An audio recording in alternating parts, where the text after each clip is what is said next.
obstacle race. The concept is first time coming in Goa on 29th of Jan at the Miramar beach and SCG ground.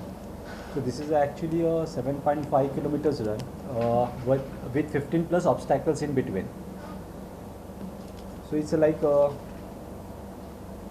and this is like India's biggest obstacle race, India's biggest and the grandest obstacle you can say. It's more about the sports centric.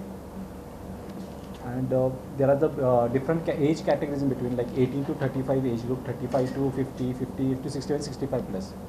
And again the competition is divided, subdivided into men's and women.